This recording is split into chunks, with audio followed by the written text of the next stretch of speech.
We somehow blame others or want to put the responsibility on being broke and being poor on something outside of ourselves.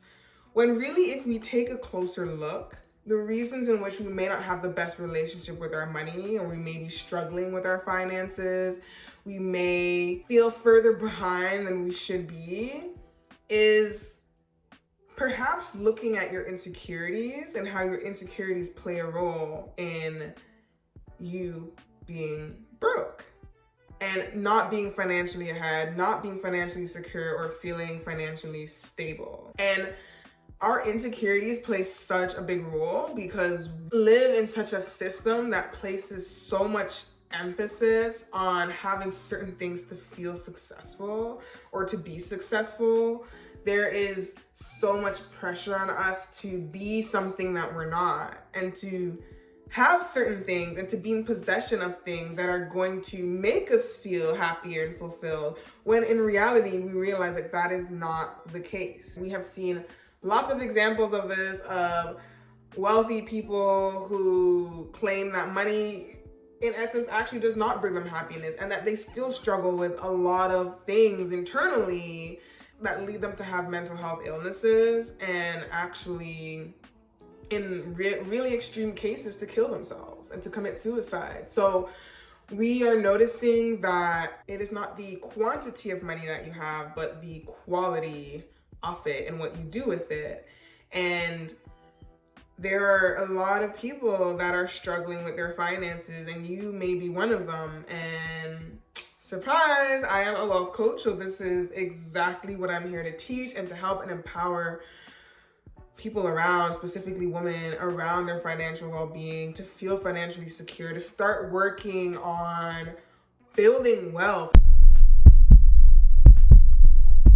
And what does that look like within a financial framework, but also outside of that, from a very holistic point of view, in all areas of your life? We want to feel rich, we want to feel happy, we want to feel fulfilled and whole and abundant.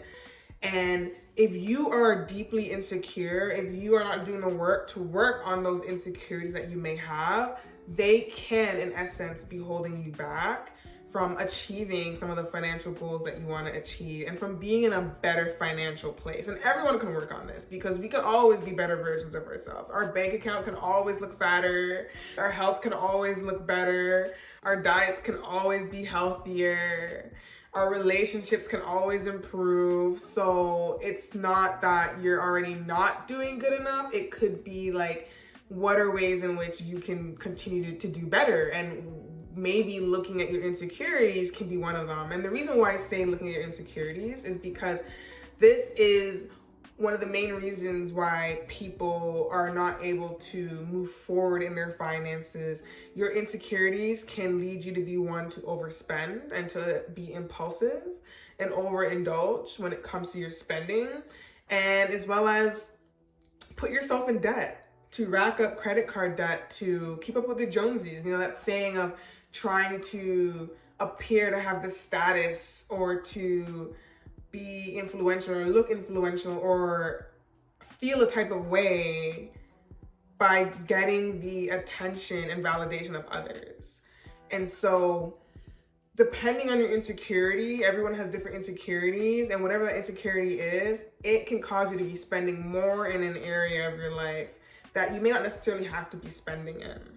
And so this is not like a tell you how to spend your money kind of video. It's more so just how to be aware, to just be mindful of like what you're already spending your money on, and maybe dialing it back a bit, maybe realizing that some things are just more important or less important to you. And it's really going to help you to reassess your goals and your value and what's important. So a great example of this, and how my insecurities led me to overspend and was really keeping me poor, is back in high school. And this is a really great example, because I always say, especially when it comes to achieving wealth, the earlier you start, the better, right? When it comes to investing, when it comes to saving, no matter what it is, the earlier that you start, the better ahead you're gonna be. And so obviously I wasn't really raised in a household that really championed or really reinforced and motivated me and showed me the importance of saving. I was told yes to save, like every other person will tell you to save, or you've been told that you're supposed to save. It's just one of those things that everyone knows that they should be doing, but they maybe don't do it, right? I actually compare it to, I was driving the other day and I had that thought of like, you know, when you're younger and like your parents tell you to eat your veggies, or the doctors tell you to eat your veggies, and like as a kid, it's like, you know, you're supposed to eat your veggies, but you don't know why. You don't want to eat your veggies. You just, they don't taste good. They're boring. You want to eat like the Dunkaroos and the fruit roll-ups. I was that kid, right? Because my mom was super health conscious. Even to this day, like I think a part of me being health conscious is because of her. I was never that kid that had the Dunkaroos. I was always a kid that had a piece of fruit and like bread and like maybe grilled cheese or something was probably the most like exciting thing that I had, or peanut butter and jelly. But for the most part, like I always had vegetables, I always had fruits, and I remember just always like being envious of other people's lunch boxes because they had like better junk food than me. So I think it also comes down to your environment and your beliefs that you have around money growing up. And like, we'll get to that in a bit, but like I understood I was supposed to save, but I didn't know why. And like now I do as a wealth coach looking back, but at the time I was like, I know it's important to save, but like, I don't really know why I need to save. And like, I have all this money coming in, like, I just want to spend it and have fun. When I first got my job, I was a teenager. I was 16, got my first job at Tim Hortons. So shout out to all my Canadians watching this.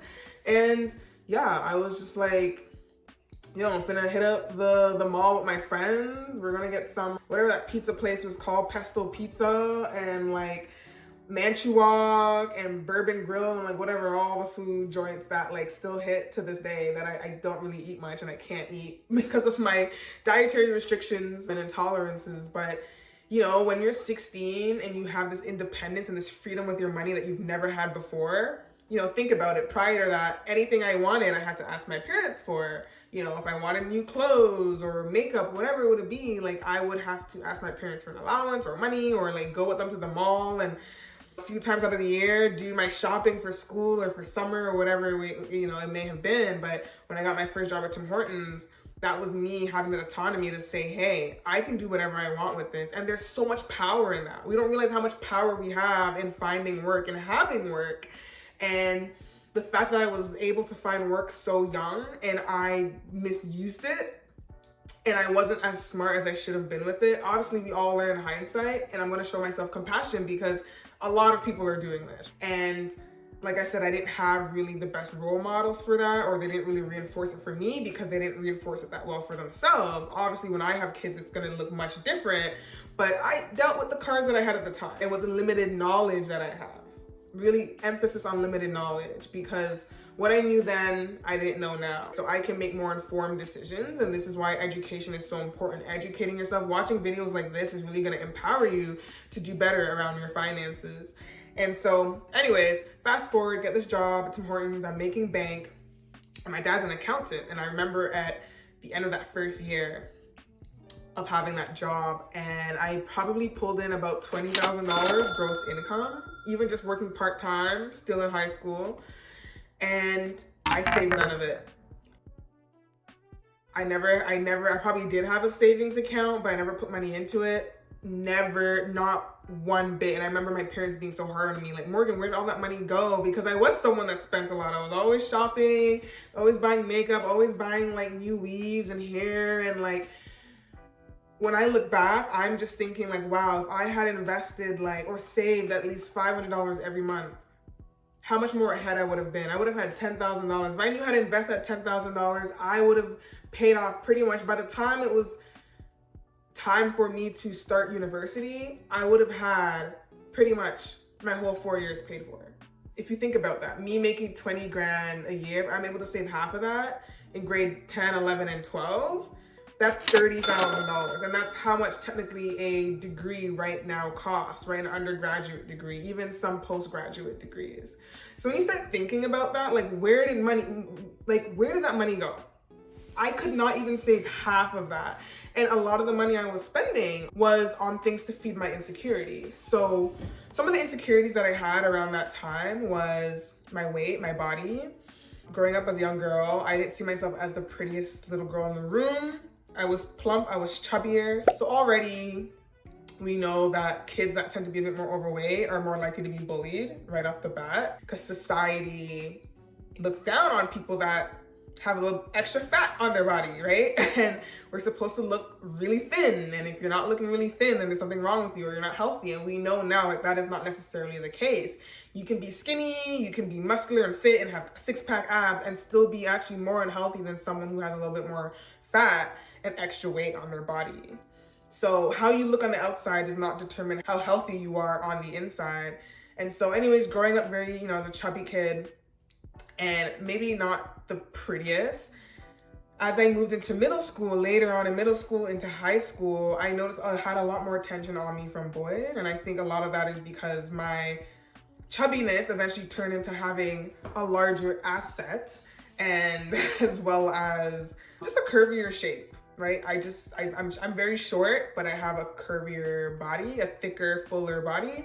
And ironically, that is kind of what people like nowadays. That is like the look that people go for. And so naturally, I guess I was blessed with that. But at one point, it used to be a curse, right? And I remember the difference when I realized that I can use my body to attract men than before. And that was middle school when boys started paying me attention. When I had my first crush, and not my first crush, I probably had more crushes before that, but my middle school crush, I remember him making a comment on how big my bum was. And that was the moment where I was like, this is my selling point. I may not be cute up here, but my ass is really gonna make things happen for me in this lifetime. And now when I think about it, I'm like, oh my God, it's such a curse, because now I feel like, well, I have a boyfriend now and I have a wonderful boyfriend, but I feel like in my younger years, a lot of the men that were attracted to me were immensely attracted to my body and not me, and not really getting to know me. It was more so like, this girl looks hella thick on the outside. I'ma holler at her. Like, that's fine, but like, I don't want that to determine my worth. And I think I started to have this unhealthy relationship with my body and how I looked. I'm darker skinned too when it comes to being black, and I had a lot of acne growing up. A lot of acne. I hated how I looked. I hated my face. I wanted to hide sometimes. And anyone that has acne would understand this. I actually still to this day still have a lot of acne. Like, if you look at this, like, I have like scars, I have like little bumps and stuff. So like, my face has never looked flawless. And it's not so much an insecurity now, because I've learned to just love myself with all my flaws. And I'm actually more comfortable not wearing makeup instead of wearing makeup. So I've come a long way. And I no shame to anyone that does love to wear makeup. I think as women, like, do whatever the hell you want. I just knew that a lot of my spending, and this is where the spending comes into it, and how it kept me poor, and why I think I wasn't saving that money back then. And even into university, it took me a while before I started to have a healthier relationship with my money and started to realize the importance of saving and building wealth. And I think a lot of that was because I didn't like the way that I look, and so I spent a lot of money on makeup. In high school, I remember taking so much trips to the mall to go to Sephora and splurge on like foundations and lipsticks and all those fun things, because that's what made me feel pretty. And I needed to spend that money on those things. I'd rather spend money on that than save, because I need to look good. I want to look good.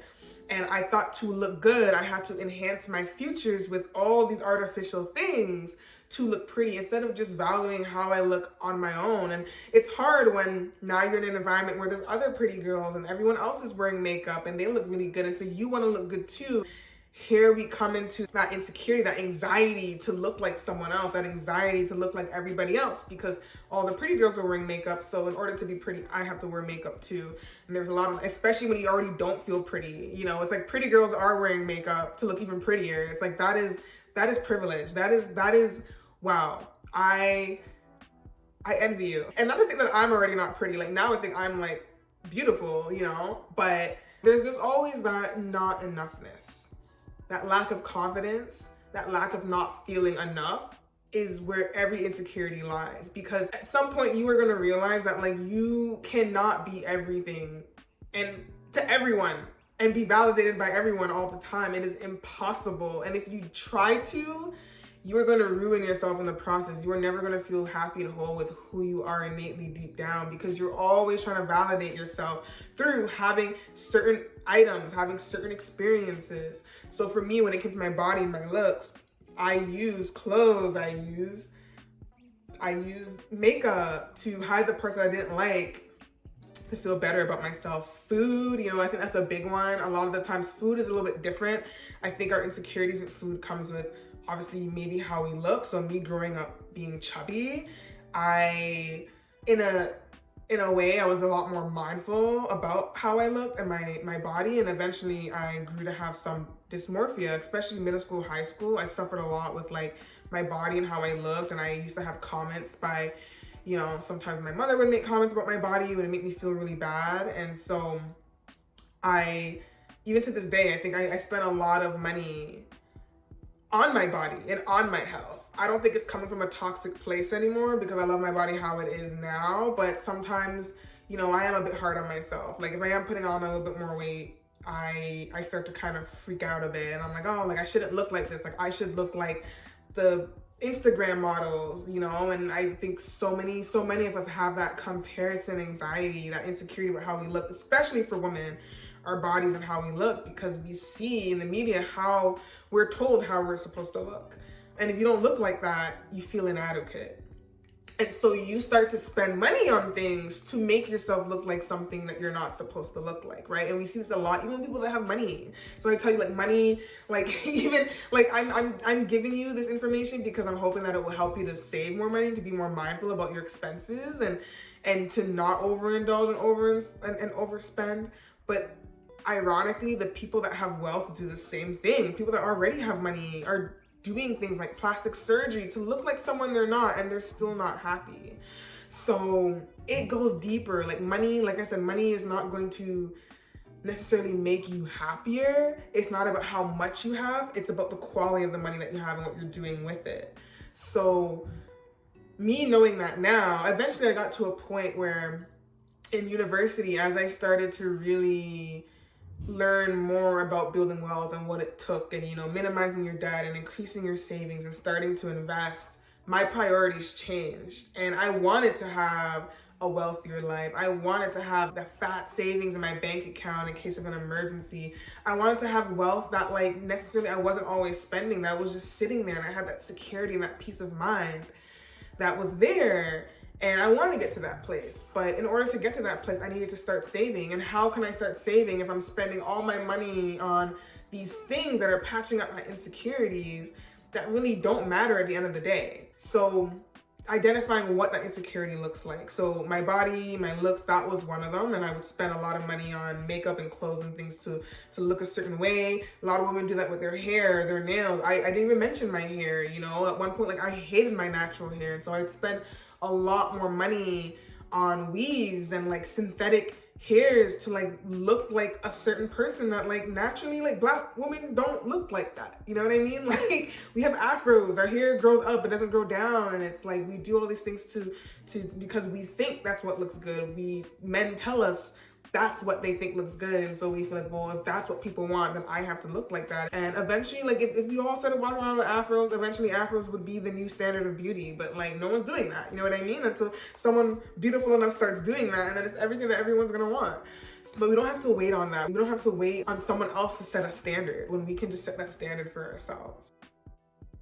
So other insecurities can look like, you know, things to buy status. So all the Instagram-y things that make us feel inadequate.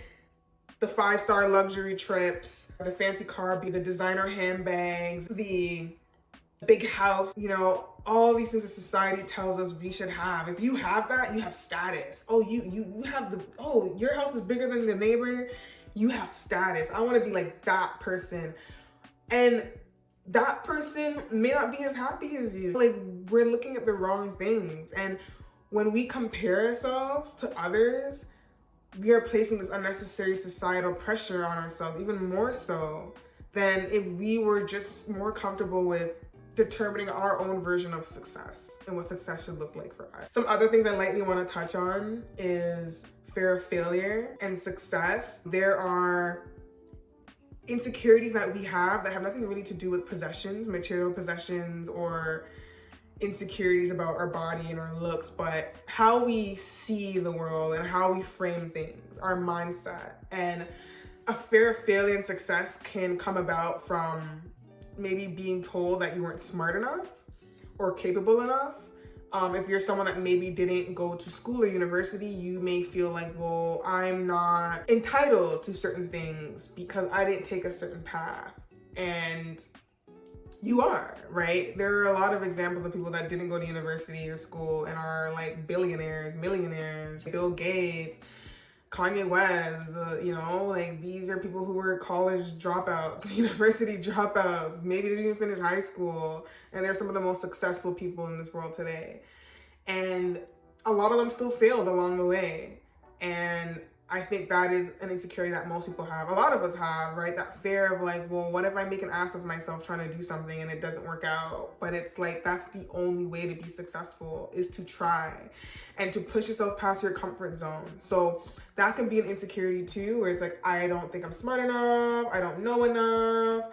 I don't want to make a fool out of myself. So therefore I am not going to take a chance. I'm not going to try. And there are people who are not the smartest people in the room. I probably am not the smartest in the room. Even if I went to university and stuff, I still will always know I'm not going to be the smartest person in the room. I don't think anyone should really think they're the smartest person in the room, because we don't know everything.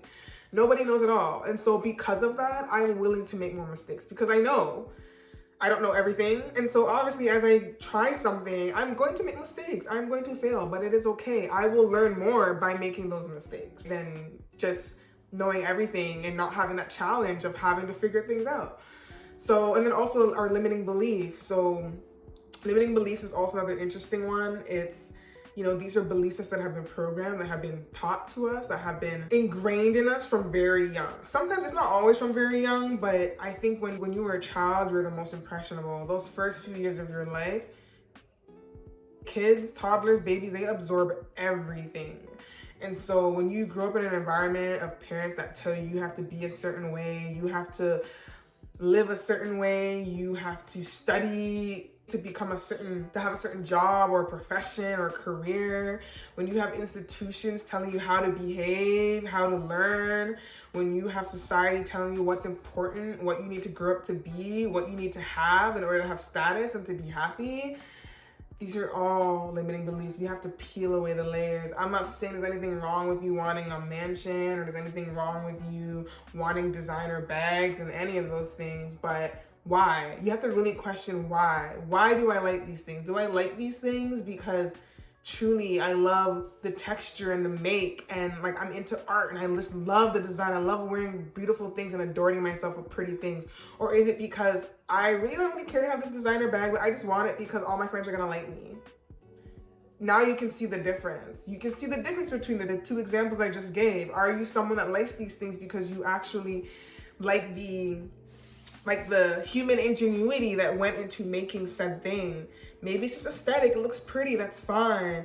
But if you are keeping yourself broke and poor to appear to be something because you just want to be validated by other people, that is where it becomes a problem. If you don't even understand why you're wearing something or how it was even made, and you just want it because it has a name on it and people are gonna like you, why do you want to be liked so much?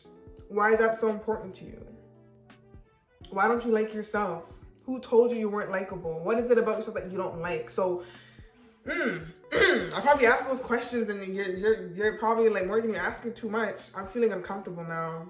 That's what I'm trying to do. I'm here to make you feel a little uncomfortable so you can grow, baby. We can grow.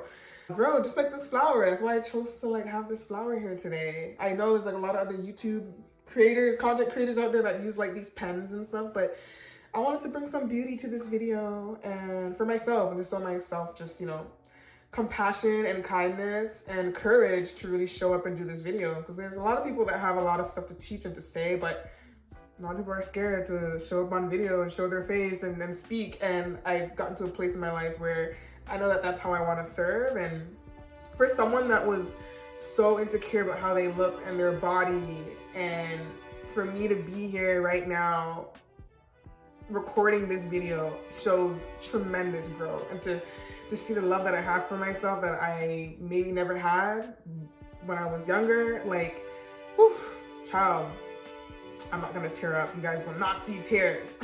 I refuse. But yeah, I want us to show compassion and kindness to ourselves along this journey.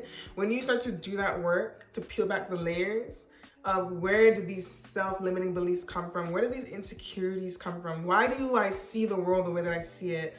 Is this my own doing, or was this someone else's doing? You know? The only reason why I grew up Christian was because I had Christian parents.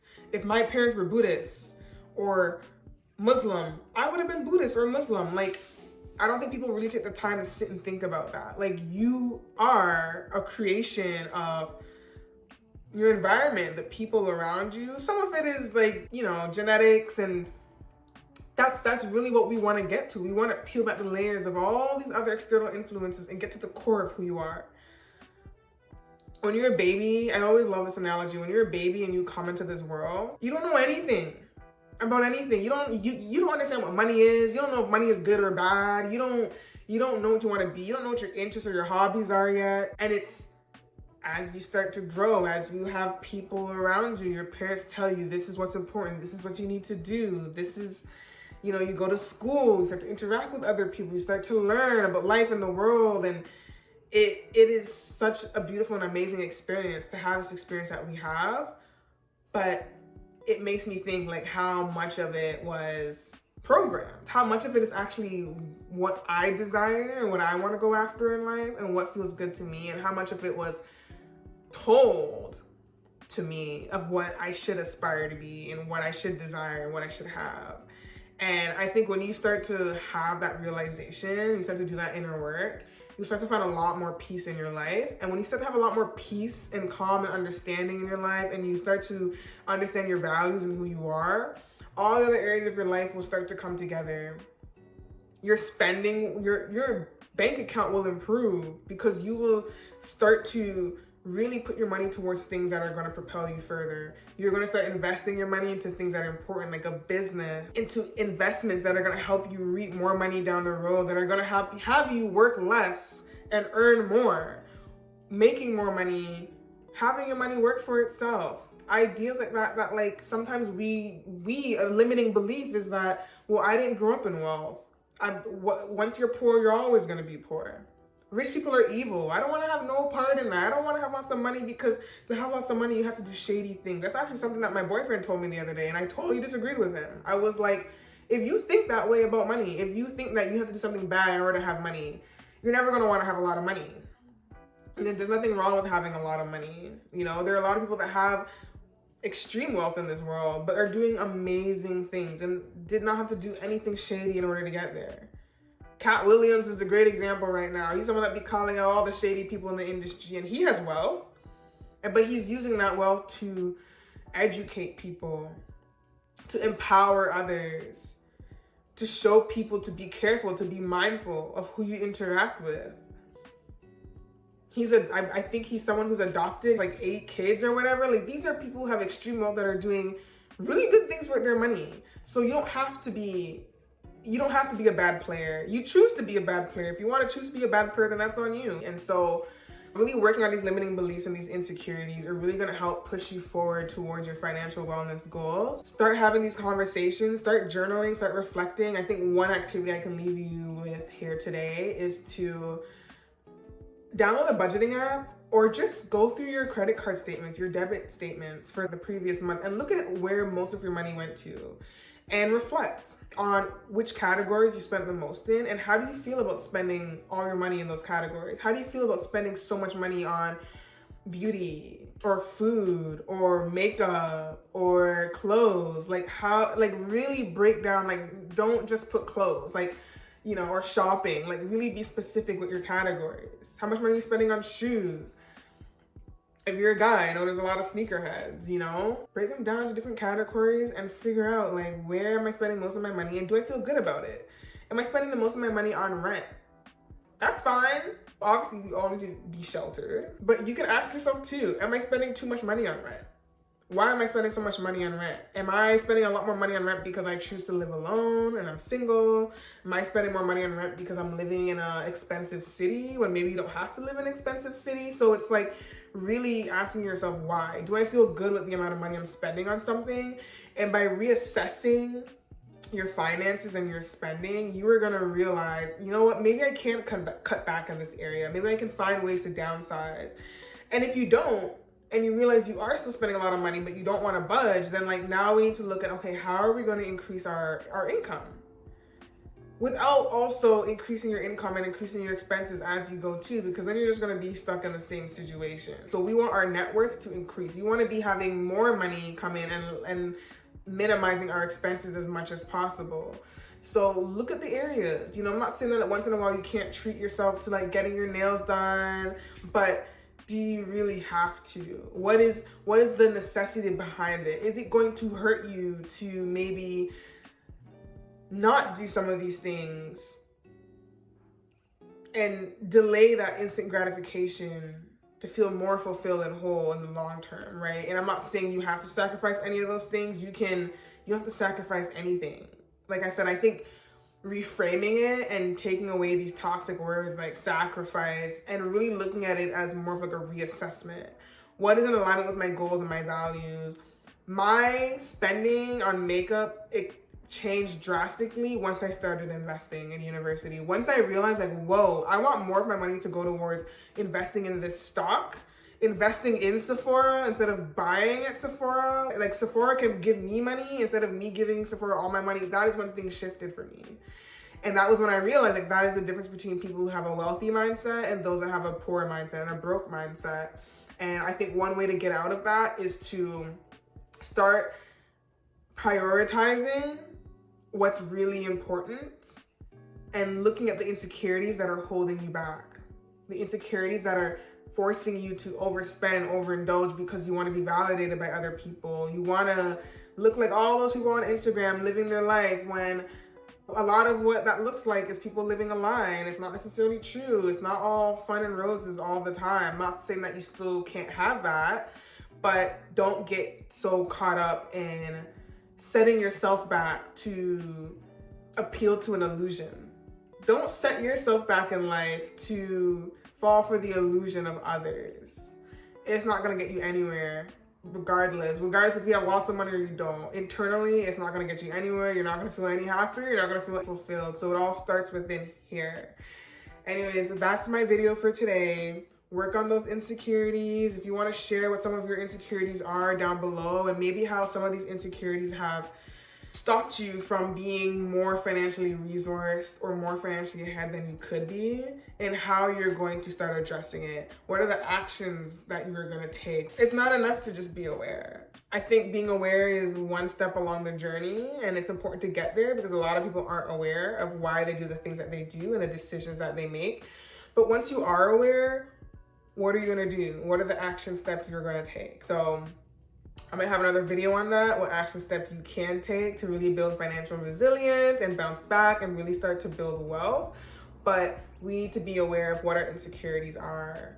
How are we spending to fill voids because we don't feel good about ourselves here? So that's my main message for today, really not allowing your insecurities to hold you back, to keep you poor and keep you broke.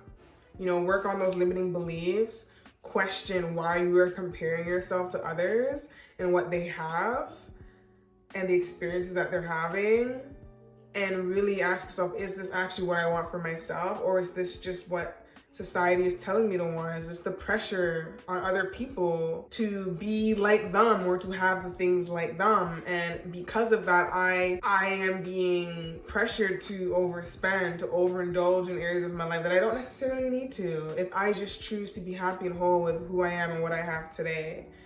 So really, really doing that work. And if you need help on doing that work, if you have a lot of insecurities that you want to work through and you feel like it's really negatively impacting your ability to build wealth, to start saving and start investing, please reach out to me.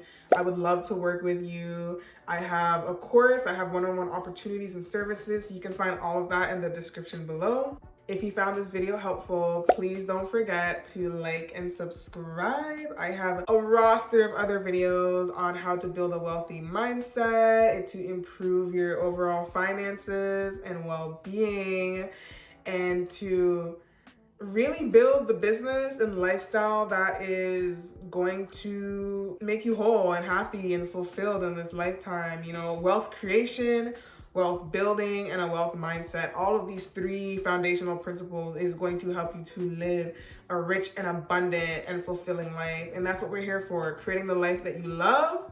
So stay tuned for the next video. See you guys again soon. Bye.